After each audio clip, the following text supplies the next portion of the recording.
What's up YouTube? Capital G here, checking out some brand new fairy support that just got revealed that's going to be released in Dawn of Majesty. This is Protector Spirit Logath, and there's a little bit of discussion in the community. I guess I should say debate. That's probably the better word to use. Whether or not this card is Dogmatika Ecclesia, and I'm on the camp that thinks that this is Ecclesia. If you look at the artwork, definitely looks like Ecclesia. You got the blonde hair, you got the white clothing, and with the Despia archetype, which is continuing the whole Dogmatika lore, where it appears that the Dogmatika have now entered like the home world of Albaz or wherever the heck he comes from. You got the whole like red sky and whatnot, and the artwork of this card kind of looks like that. So yeah, if this was Ecclesia, it would kind of make sense, like maybe a more buffed up, more powerful Ecclesia. But regardless of it's Ecclesia or not, let's check the card out. So she is a light fairy monster, because that's generally how fairies roll, unless you're Dark Lords or Fluffles, I guess. Level 7, 2400 attack, 2100 defense.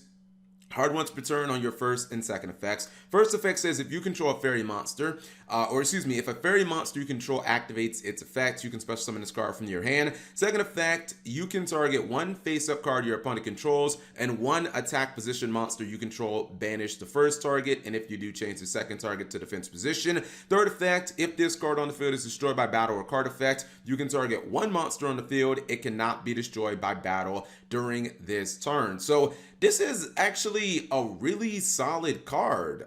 Number one, it is a card that I think is pretty easy to summon. Obviously, you're probably going to be using this in fairy-based decks and or archetypes. Think of maybe like Dark Lords, Fluffles.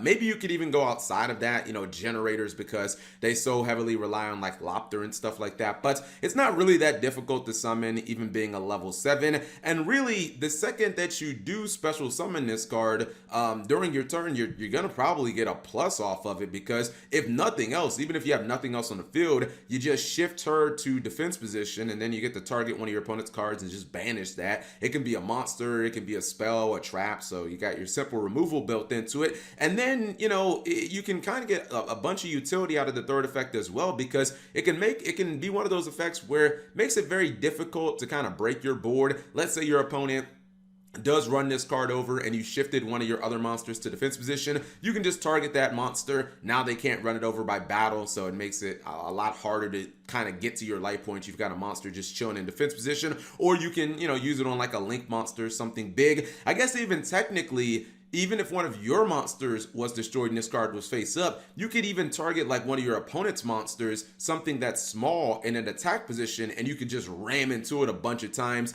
and you wouldn't have to worry about attacking your opponent's other monsters. The only thing that I think is maybe a negative with this card, and there was no way Konami was really going to get it perfect, so it's not really their fault, is I think that level 7 can be a little difficult to work with. I'm just thinking so heavily into like Dark Lords with this card, because Dark Lords just seem like a great fit for this. If this card would have been level 8, it probably would have been a little more ideal for Dark Lords. But I mean, the level is going to be the only thing that can maybe be a little wonky. But with things like the BLS Link monster, you can always use this and link into something more powerful after you've used the on-field effect. But generally, I like this card. As I said, you can probably fit it into a multitude of fairy decks, maybe even go outside the box and put it in a deck that only has like a couple of fairy cards. I've seen some people talk about like playing this with Condemned Maiden, because that card has always had a lot of potential. You summon it, you get a droplet, basically special summon this, shift it to defense position, activate the effect, summon like a barrier statue from your deck, and